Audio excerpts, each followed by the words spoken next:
함께 보실 하나님의 말씀은 창세기 2장 15절부터 17절까지 말씀입니다. 창세기 2장 15절로 17절 말씀을 교독하도록 하겠습니다.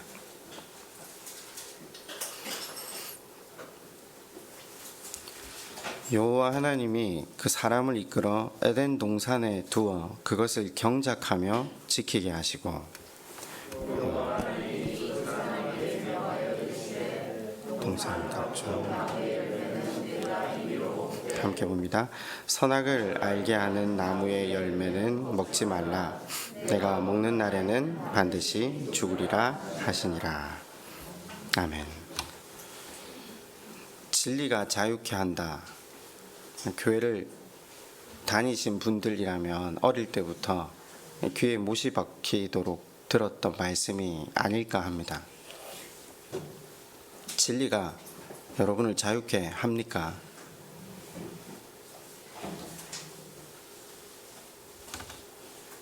성경의 진리는 말씀을 뜻합니다. 말씀이 여러분을 자유케 합니까? 말씀을 율법이라고 합니다. 율법이 여러분들을 자유케 합니까? 하나님은 말씀에 자신을 동일시하셨잖아요. 하나님이 여러분을 자유케 합니까? 진리가 우리를 자유케 한다는 말을 성경은 여러 가지 측면에서 다시 한번 상고하게 합니다. 율법이, 말씀이 하나님께서 우리를 자유케 하시겠다라고 약속하고 있는 거죠. 그런데 아시다시피 기독교 신앙의 초반기에 대부분 사람들은 하나님을 공의의 하나님으로만 인식하기에 대부분 교회를 다니는 사람들은 자유이기보다는 속박이나 두려움 쪽으로 신앙생활을 먼저 하는 것 같습니다. 긴 신앙의 여정을 걸어오신 여러분들은 어떻습니까? 어느 쪽에 속해 계십니까? 하나님은 자비이십니까? 아니면 하나님은 징계의 하나님이십니까? 신앙생활이 하나님 안에 자비와 사랑, 자비의 자유함을 누리게 하는 쪽으로 나아가셔야 합니다. 결국 하나님 주시는 자유를 누리고 그 사랑 안에 거하며 사느냐는 하나님을 어떤 분으로 아느냐에 달려 있습니다. 하나님을 얼마만큼 더 깊이 또 어떤 분으로 아느냐에 따라서 신앙생활은 속박이나 고통이 될 수도 있고요. 자유와 감사와 누림이 될 수도 있다라는 거죠. 그래서 우리가 매 시간 성령의 조명하심과 교통하심을 간구하는 이유가 여기에 있습니다. 우리를 향하신 그 하나님의 마음을 바르게 깨달을 때에 하나님 나라만 이루어갈 뿐만 아니라 이 땅에 허락하신 우리의 삶도 자유함 가운데 살아갈 수 있다라는 거죠. 부디 오늘 이 말씀을 통해서 우리를 향하신, 여러분 그렇잖아요. 공의는 이만하다면요, 사랑은 그 공의를 품은 것인데 사실은 이 공의의 프로테지와 사랑의 프로테지를 가늠할 수는 없어요. 사랑이 다 덮고 있거든요. 제가 이전에 한번 그런 기억이 있는데, 고등학교 2학년 때 수련회를 갔다 왔는데 거기서 만난 하나님의 사랑이 너무 이제 마음에 절절해서 그 사랑이 많으신 하나님에 대해서 노래를 하고 있는데, 우리 그때 담당하시던 전도사님 저한테 오더만 한다는 얘기가 그런 얘기였어요. 하나님은 사랑의 하나님만이 아니라고. 하나님이 얼마나 무섭고 두려운 분이신지 아냐고. 하나님은 공의의 하나님이시라고. 그걸 조화롭게 잘 적용해야 신앙생활이 건강할 수 있다고. 말은 맞는데 실은 우리가 살아가면서 하나님이 우리 인생을 공의로 대하셨으면요, 우린 여기 앉아 있을 수가 없는 존재들입니다. 거의 절대적으로 하나님이 사랑으로 그 자비로 우리를 대하셨기에 오늘 우리가 여기 앉아 있음을, 네, 하나님 공의 하나님 맞습니다. 그러나 하나님은 사랑의 하나님이십니다. 그 하나님께서 오늘 우리에게 주시고자 하는 것이 자유함이라는 것. 그래서 하나님 주시는 그 자유가 진리가 너희를 자유케 하리라, 율법이 너희를 자유케 하리라, 하나님이 너희를 자유케 한다 했을 때 그 자유함의 내용, 의미가 무엇인지 오늘 말씀을 통해 살피길 원합니다. 더불어 그 자유함을 누리며 살아가는 저와 여러분 되었으면 좋겠습니다. 갈라디아서 5장 1절로 한번 가 보시겠습니까?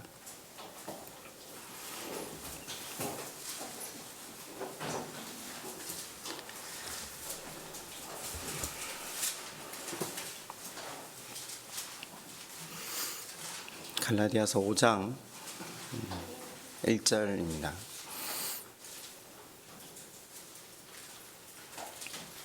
한번 우리 다 같이 읽어볼까요? 갈라디아서 5장 1절입니다. 시작. 그리스도께서 우리를 해방시키셔서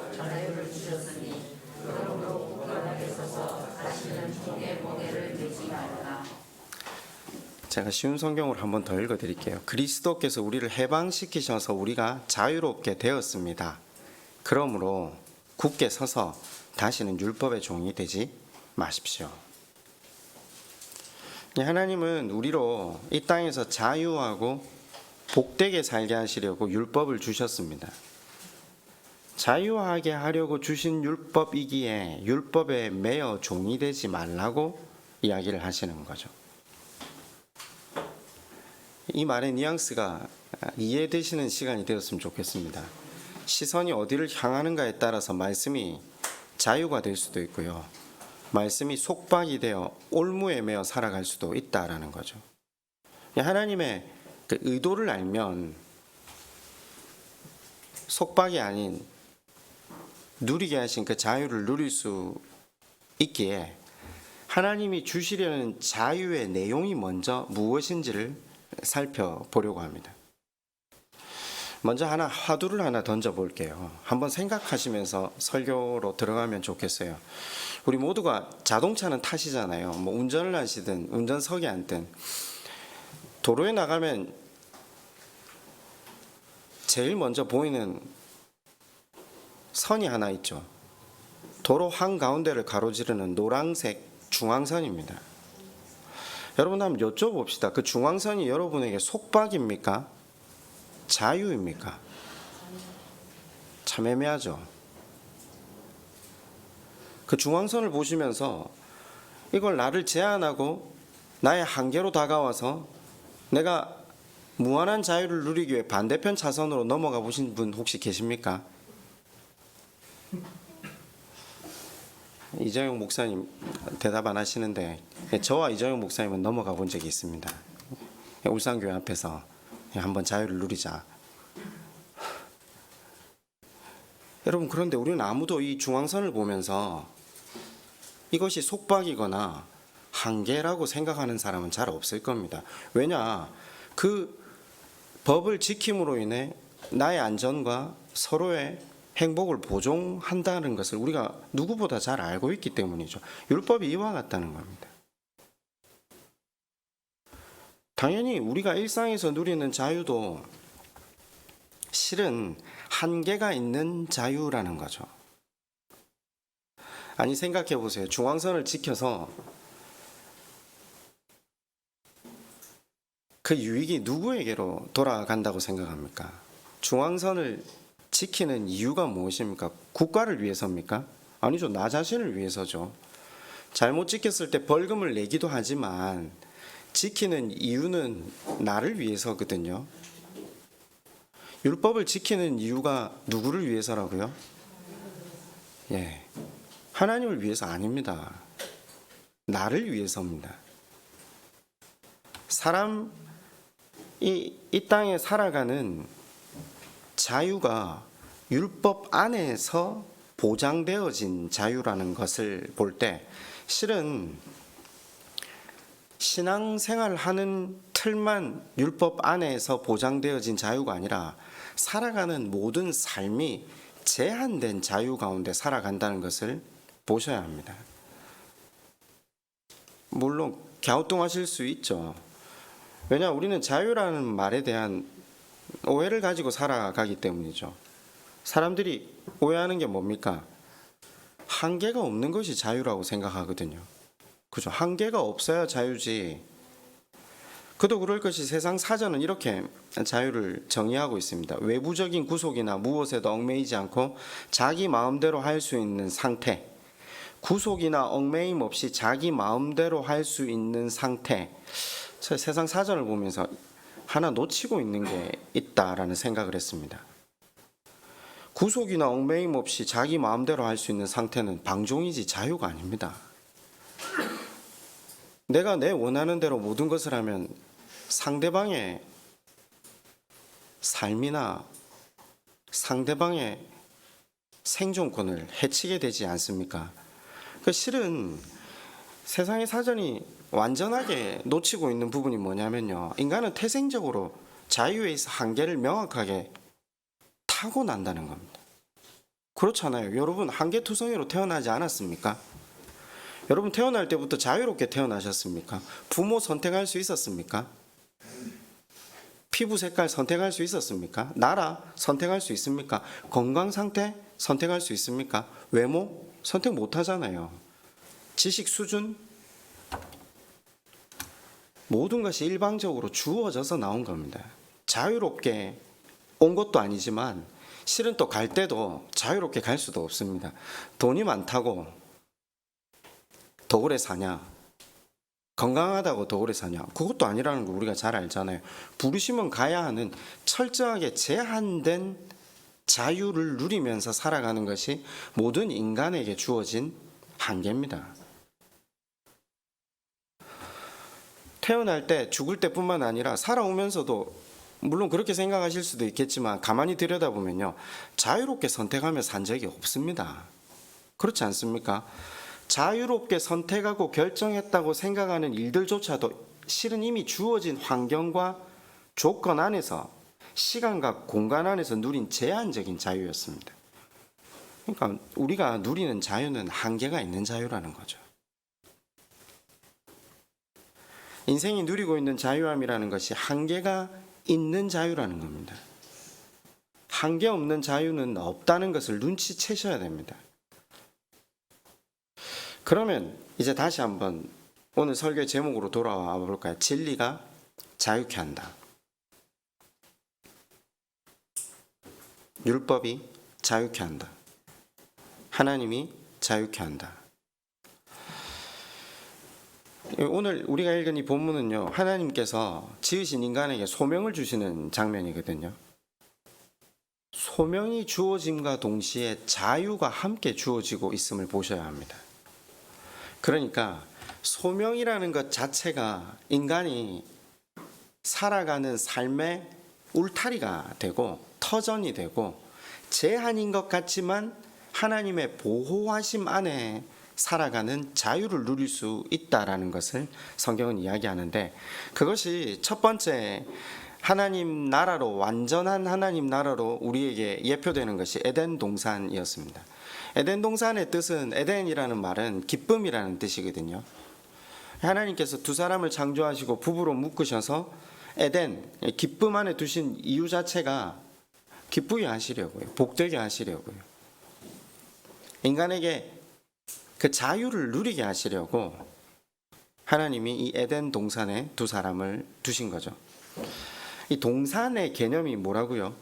우리를 향한 하나님의 자유함을 누리게 하시려는 그분의 의도라는 것을 보실 때, 이 15절, 16절, 17절은 그 동산이 가지고 있는 하나님의 의도 개념을 잘 설명하고 있습니다. 쉽게 말해서 2장 15절로 다시 한번 돌아와 보실래요? 창세기 2장 15절은요, 인간의 본분, 인간의 소명을 나타낸다면요, 16절은 허용입니다. 17절은 금지가 됩니다. 이 세 가지가 인간의 소명, 허용, 금지, 이것이 하나님 앞에서 인간의 위치, 태도, 자세를 정의하고 있습니다. 쉽게 말하면 도로에 나가면 우리가 제일 처음 만나는 중앙선이라는 겁니다. 노란색 차선 같은 것이라는 거죠. 하나님께서 이 세 가지, 그러니까 소명, 허용, 금지를 우리에게 알려주시는데, 그런데 잘 들여다보면요, 이것이 동시에 우리가 누리는 자유함이 됩니다. 그 진리가, 율법이, 기준이, 하나님 세우신 법이 우리를 자유하게 한다. 지금 성경은 그 말을 여기에서 먼저 하고 있습니다. 한번 살펴볼까요? 2장 15절 이렇게 시작됩니다. 여호와 하나님이 그 사람을 이끌어 에덴 동산에 두어 그것을 경작하며 지키게 하시고. 그 옛날 우리 개역 한글 성경 가지고 있을 때 이 구절 어떻게 해석되었던가 기억나십니까? 그것을 다스리며 지키게 하시고 이렇게 되어 있었습니다. 개역 한글 성경에서 개역 개정으로 바꾸면서 그걸 다스린다라는 말을 경작한다로 바꾸었습니다. 틀린 건 아닙니다. 두 단어가 다 맞죠. 왜냐하면 여기 원문 히브리어는 아바드라는 단어를 쓰고 있는데 이 단어가 세 가지를 다 포함합니다. 다스리다, 경작하다, 섬기다. 인간에게 주신 소명이 뭐라고요? 다스리다. 근데 이제 시내가 교회 교인들은 다스리다라는 말의 의미를 수차례 배우고 계시지 않습니까? 성경이 말하는 다스림은 군림하는 것만이 아닙니다. 힘써 봉사하며 섬기는 것을 이야기합니다. 그래서 아주 정확하게 지금 본문이 다시 그 의미를 잘 살려서 번역이 되는 거죠. 이 다스리다라는 말을 가지고 성경은 예배하다라는 말로도 사용하기도 합니다. 아마 레위기 1장을 기억하신다면 아바드, 샤하트라는 단어가 머릿속에 떠오르실 텐데, 자, 두 번째 단어는요, 지킨다. 이 말이 히브리어로 샤마르라는 말인데, 샤마르라는 말의 뜻은 살핀다, 보존한다, 지킨다. 이 뉘앙스가 이해가 가시죠?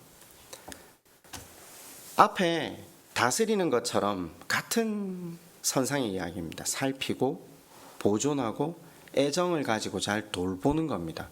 무슨 말입니까? 두 단어 다 경작하다, 지키다라는 말이 섬기고 돌보라는 말입니다. 그죠?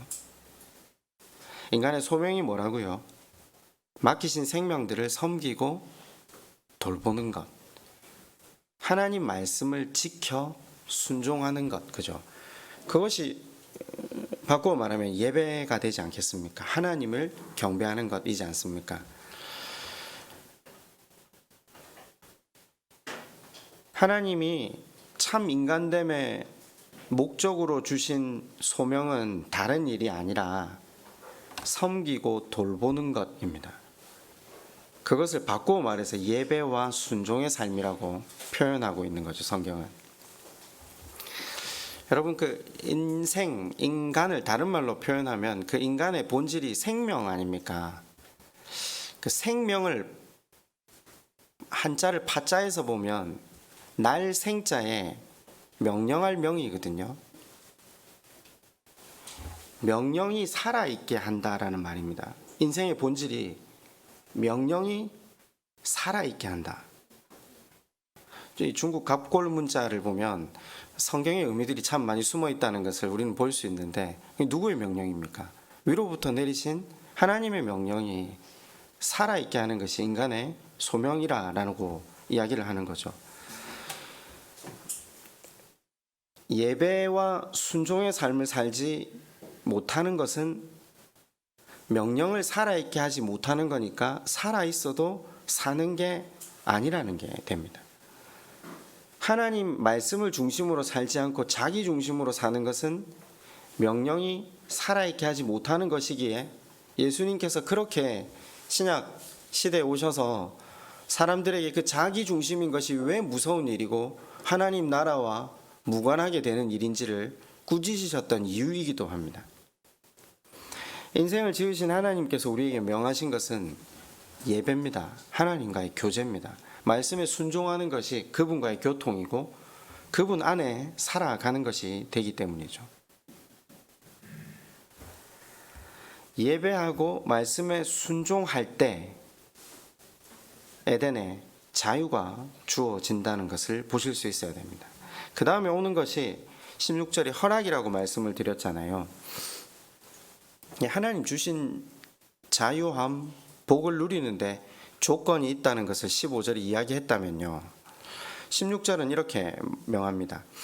여호와 하나님이 그 사람에게 명하여 이르시되 동산 각종 나무의 열매는 내가 임의로 먹되, 임의로 먹되, 임의가 이게 free라는 말을 쓰고 있는데 무한한 자유를 이야기합니다. 우리는 이걸 번역을 임의로 하니까 네 마음대로 먹어라 이 말이거든요. 일전에 한번 이야기를 드린 적이 있지만 여러분은 그 에덴 동산의 크기가 얼마나 되었다라고 추측을 해 보십니까? 하나님 스케일이 일단 크시잖아요. 그렇잖아요. 스케일이 뭐 우리가 생각하는 스케일하고 다르시니까 아마 에덴 동산의 넓이는 우리가 가늠할 수 있는 넓이는 아니었을 거예요. 그러면 하나 역으로 질문을 해봅시다. 에덴 동산에 나무가 몇 그루 정도 심겨져 있었을까요? 셀 수가 없었겠죠. 예. 이게 수십만 그루일지 수백만 그루일지 우리 모릅니다, 실은. 근데 지금 하나님께서 임의로 너희 마음대로 그 모든 나무의 열매를 먹어라 라고 이야기를 합니다. 2장 9절에 한번 보실래요? 여호와 하나님이 그 땅에서 보기에 아름답고 먹기에 좋은 나무가 나게 하시니 동산 가운데는 생명나무와 선악을 알게 하는 나무도 있더라. 온갖 나무가 있는데 그 수없이 많은 나무 중에 선악을 알게 하는 한 그루만 금지가 된 거죠. 그러면 금지가 큽니까? 허락이 큽니까? 예, 금지는 다 허락된 것 가운데 굉장히 작은 부분이라고 말할 수 없을 만큼 점같이 하나, 누릴 수 있는 것은 비교할 수 없을 만큼 크다는 거죠. 하나님께서 우리에게 명하고 계신 핵심 26절은요 하라가 먼저입니다. 누리라가 먼저입니다. 자유하라는 겁니다. 기쁨을 누리고 우리에게 주신 것들을 마음껏 만끽하며 살라는 것이 먼저입니다. 그러나 한 가지, 하나님과 구별되어야 하기 때문에 선악과를 세워두신 거죠. 구별하는 이유가 뭐죠? 아니 다 허락해놓고 금지가 없으면요, 우리가 하나님 형상으로 창조되었다고 하는데 하나님 형상으로 창조된 인간이 금지된 게 없으면 자신이 하나님인 줄 알고 살아가거든요. 그래서 그 착각을 못하도록 금지를 넣으신 거죠. 기독교인인 우리에게 오늘 이 땅 가운데 모든 것을 누리고 살 자유가 있습니다. 자유가 주어져 있지만 말씀은, 율법은 제한하는 것이 있다라는 거죠. 우리의 삶을 보존하기 위해, 우리가 하나님 앞에 피조물이고 그분의 말씀에 순종하는 존재라는 것을 깨닫게 하고 살게 하기 위해 그어두신 기준이 있다라는 거죠.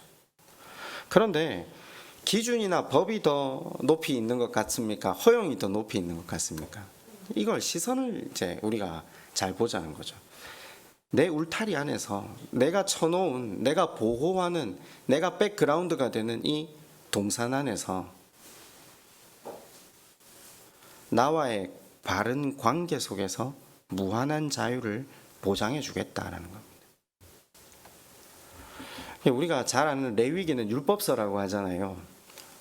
그 레위기를 세 단계로 구분을 할 수 있는데, 레위기는 그 정하는 기준, 법이 무엇에 대한 기준이고 무엇에 대한 법이라고 했습니까? 기억나십니까?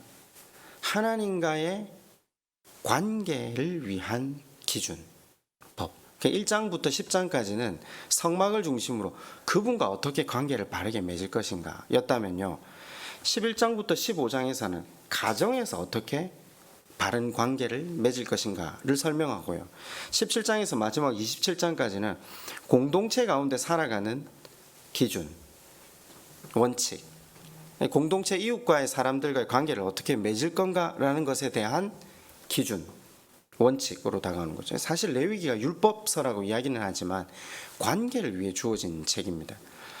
이 고든 웨남이라는 굉장히 유명한 모세 오경의 학자가 이걸 이렇게 세 부분으로 나누고 있는데요.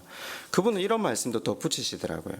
전반부 1장부터 15장까지가 하나님과 나와의 관계를 위한 구별을 이야기했다면 17장부터 마지막 장까지는 이웃과의 관계인데 이제 후반으로 가면 주로 뭐가 나오냐면 헌신, 봉사가 나온다라는 겁니다.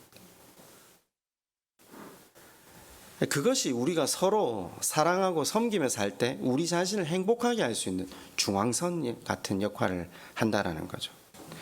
제한 아닙니다. 관계는요, 기준과 질서 안에 살아갈 때 인간이 행복하고 자유로울 수 있기에 우리를 지으신 분이 우리를 누구보다 잘 아시니까 그와 같은 기준, 법, 율법을 주신 겁니다. 아시다시피 세상 사람들도 이걸 잘 압니다. 그래서 부부가 결혼을 하면요, 기준과 원칙과 법이 세워집니다. 그죠? 배우자 이외에 다른 여인을, 다른 남편, 다른 남자를 바라봐서 됩니까? 안 된다는 거 우리 알잖아요. 근데 내가 만약에 왜 나는 한 여자만 바라봐야 됩니까? 그건 한계요, 제한이요, 속박이라는 생각을 한다면 관계가 깨트려지겠죠. 상식 아닙니까? 무한한 자유를 누린다는 건 실은 없습니다. 내가 무한한 자유를 누리는 동시에 배우자와의 관계만 깨트려집니까? 아니요, 자녀들과의 관계 다 깨트려지죠. 세상 사회 속에서도 매장당하죠. 우리가 살아가는 세상 속에서도 자유함을 누리려면요, 법 가운데, 기준 가운데 살아가야 참 자유를 누릴 수 있다는 것을 우리는 압니다. 그래서 우리의 시선이 한쪽으로만 향하기 시작하면요, 문제가 뭐냐면, 자, 법, 기준, 우리 그거 다 못 지켜내잖아요. 늘 넘어지거든요. 늘 실패하거든요. 부족한 우리 자신을 늘 보게 돼요. 근데 여러분, 예배를 왜 드리러 오죠? 기도를 왜 하죠? 기도와 예배와 찬양, 이것이 왜 중요하죠? 시선이 우리 가운데로 향해 있을 때는 절망이고 고통이고 소망 없음이지만 드디어 예배를 통해 하나님께로 고개를 들 때 그 하나님의 무한하신 사랑이 우리를 감싸고 우리를 위해 죽으실 뿐만 아니라 그 부활의 영광에 우리를 참여시키고 입히셔서 나는 안 돼, 나는 소망이 없어, 근데 하나님은 괜찮아, 나를 바라보는 내게 내 생명이 덧입혀졌으니 너는 나의 무한한 이 영광에 참여하게 될 거야. 어디를 봐야 되죠? 예배를 통해서 우리 시선은 하나님께로 향할 때에만 우리에게 보장해 주신 그 자유함이 우리 안에 넘치게 된다라는 겁니다. 실패함과 좌절에만 넘어져 있지 않는 유일한 방법은 예배를 통해 하나님, 그분을 바라보는 것입니다. 그것을 바라보지 못하면 우리의 신앙생활은 결코 자유함을 누리고 감사로, 기쁨으로 나아가지 못하게 된다라는 거죠. 어제 저녁에 아이들에게 이제 헌금을 준비시키기 위해서 집사람이 잔돈이 없어서 저희 집 셋째한테 이제 부탁을 했어요. 누가 1,000원짜리 가진 사람 있냐 했더니 우리 이제 막내가 자기는 1,000원짜리 10장이 있다고 하더라고요. 그래서 그럼 엄마랑 그걸 좀 바꿔달라고 해서 이제 그랬더니 대답을 안 하는데 이제 엄마는 급해 놓으니까 그냥 10,000원을 주고 10장을 받아왔어요. 그랬더니 이제 한쪽 방에 저금통 앞에 가서 앉아서 울기 시작하더라고요. 참고로 저희 집 3번은 초등학교 2학년입니다. 10,000원의 가치를 정확하게 알고 있는 나이입니다. 울더라고요. 한참 울길래 제가 들어가서 왜 우냐고 그랬더니 엄마는 한 장을 주고 10장을 가져갔다는 거예요. 제가 너 초등학교 2학년이잖아. 너 10,000원이 이 10,000원짜리 한 장과 이 1,000원짜리 10장이 같은 가치라는 거 알잖아 했더니 안 돼요. 아는데 10장을 가져간 게 억울하대요. 한참을 설명했어요. 그 가치에 대해서. 그래서 오늘 예배가 마치고 나면 이마트 24에 가서 다시 그 10장을 한 장으로 바꿔주기로 했어요. 우리 시선이 어디를 향하고 있는가, 우리가 그 의미를 바르게 깨닫는가에 따라서 이 얼마나 고통과 절망 속에 살아갈 수도 있고요, 기쁨과 자유함 속에 살아갈 수도 있다는 게 잠시 생각이 되더라고요. 하나님은 우리를 자유롭게 살게 하시려 부르신 겁니다. 기독교인의 특징은 최대한 자유한 사람이 되는 겁니다. 그래서 사람들이 이렇게 말하죠. 우리가 이렇게 뻔뻔스럽게 살아서 되냐라는 질문을 자주 하는데, 돼요. 돼요. 그거 하라고 예수님이 우리를 위해서 대신 죽으시고 부활하심으로 그 생명을 덧입혀 주셨어요. 다만 조건을 거시는 거죠. 무조건적으로 우리에게 주어진 그 사랑, 이제부터 감사함으로 흘려보내라. 근데 거기서 우리가 주님 저를 또 속박하시네요, 이러면 그건 은혜를 모르는 거죠. 그 은혜를 더 깊이 알기 위해서 우리가 뭘 하는 거죠? 예배 시간에 말씀에 우리를 비추어서 우리가 어떤 존재인지를 더 깊이 절망하게 하는 겁니다. 그와 동시에 고개를 들어서 하나님을 볼 때 그분이 우리에게 베푸신 은혜가 더 크다는 걸 깨닫게 되는 것이 예배의 목적이죠. 자유함을 주신 이유가 뭐라고요? 다스리고 지키라, 섬기고 봉사하라. 에덴은 실로 엄청난 규모였을 겁니다. 모든 것을 누릴 수 있는 자유가 그 안에 주어져 있잖아요. 근데 다 허용되는데 한 가지만 금지되어 있습니다. 선악과 먹지 마라. 여러분, 선악과를 이제 여러 번 설명을 드렸으니까 나름대로 정의를 하고 계시겠죠. 근데 우리가 오랫동안 이 설교를 들을 때마다 저는 그런 생각을 했는데, 나무가 어떤 나무인지, 여기 이게 생명이 뭐고 선이 뭐고 그런 걸 자꾸 이야기를 할 때 우리가 이 선악과를 통해 보아야 되는 게 뭡니까? 금지라는 겁니다. 그 나무가 어떤 나무인가 이걸 살필 이유가 없습니다. 그냥 표말 하나 꼽아놓고 그거 만지지 마, 지금 금지라는 겁니다. 무슨 말이죠? 선악과가 상징하는 건 그분의 권위를 상징하는 거죠. 금지될 때는요, 하지마 할 때는요, 말씀하시는 권위자가 있고요, 그것을 듣고 순종해야 하는 순종자가 있다는 겁니다. 이게 중요한 겁니다.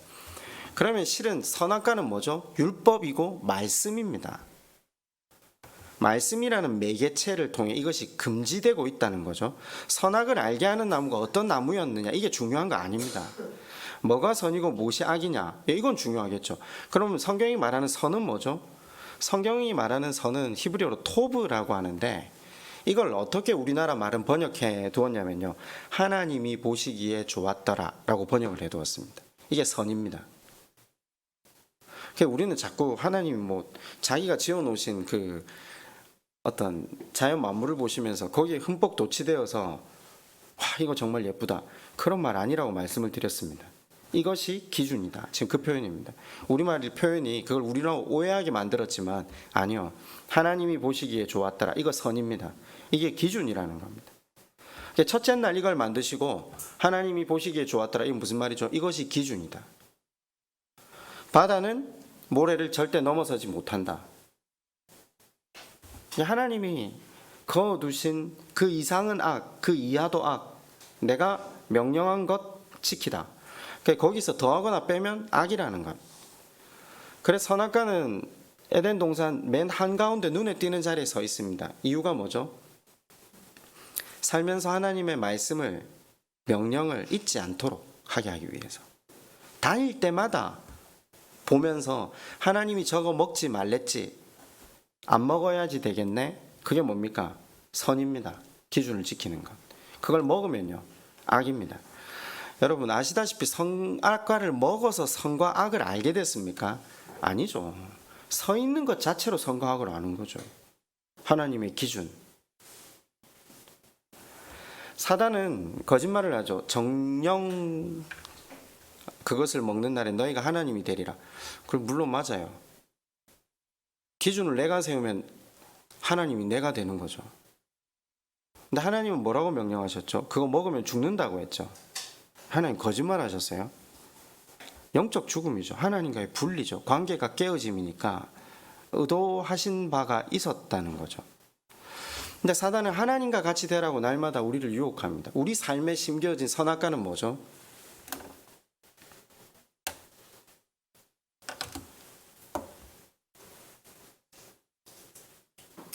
인간이 이게 선이다, 저게 선이다 스스로 정하기 시작하면요, 하나님이 고유 영역을 침범하는 겁니다.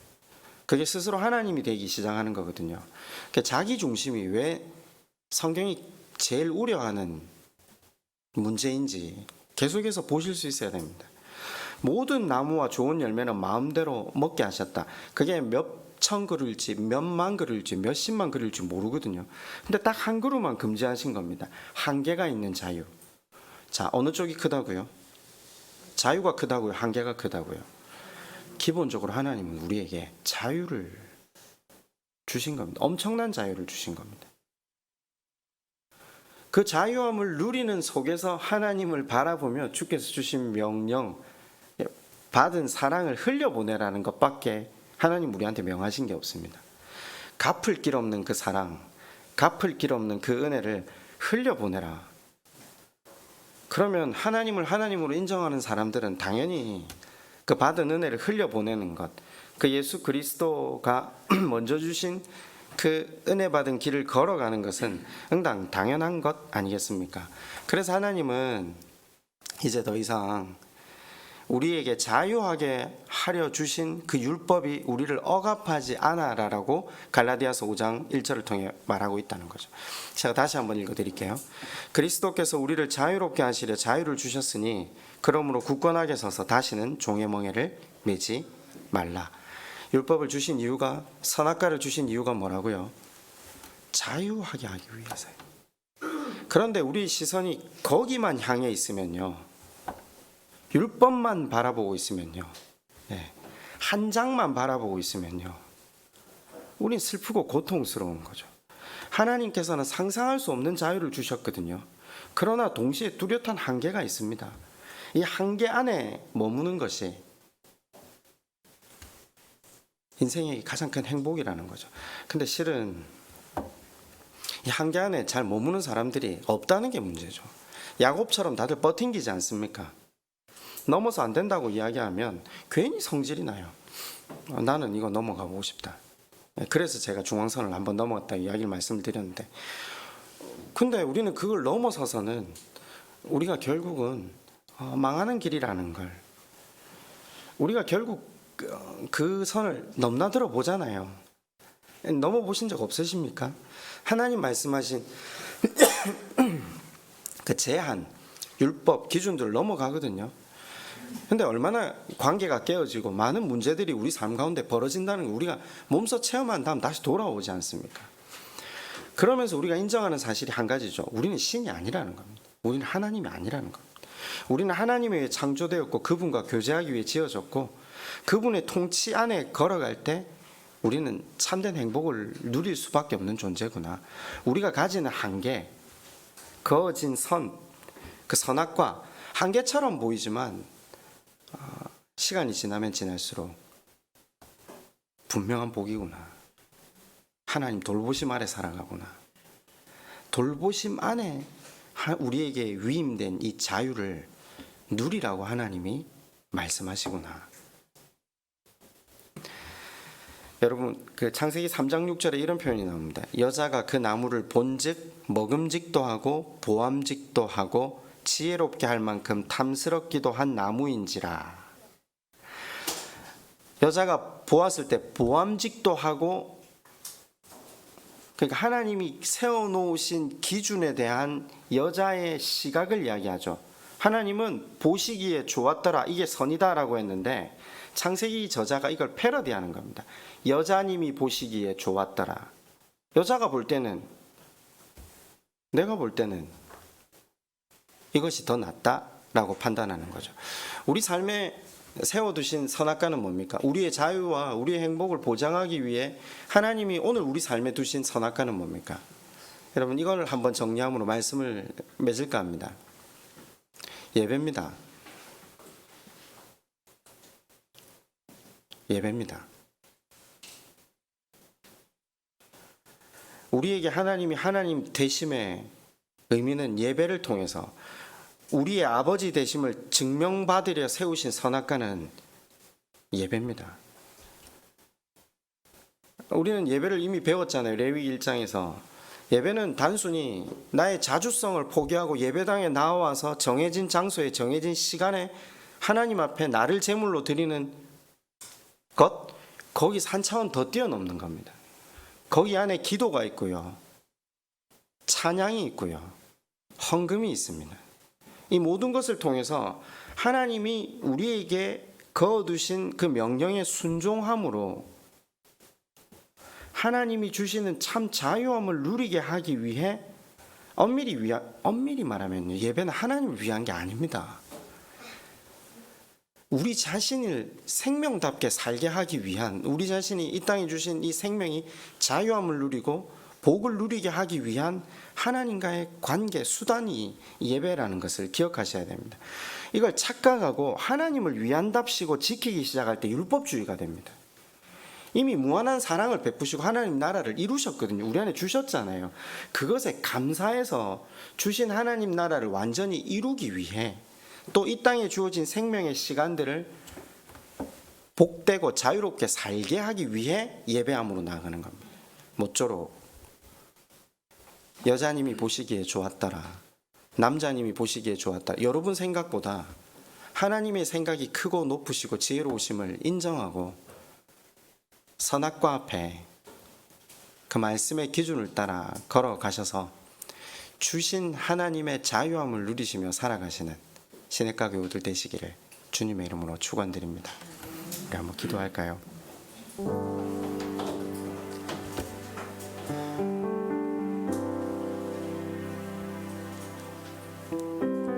내가 서야 하는 곳에 서는 믿음을 허락해 주십시오. 하나님 예배하며 말씀 순종하는 이 소명 잘 감당하기 위해 다시 한번 결단하고 의지를 드립니다. 성령께서 인도해 주십시오. 이 자유함의 의미를 온전히 깨달아 율법의 종살이가 아니라 사랑으로 서로 섬기는 섬김의 종이 되는 복된 신앙생활 되게 해주십시오. 우리 그렇게 한번 하나님 앞에 함께 기도드리겠습니다.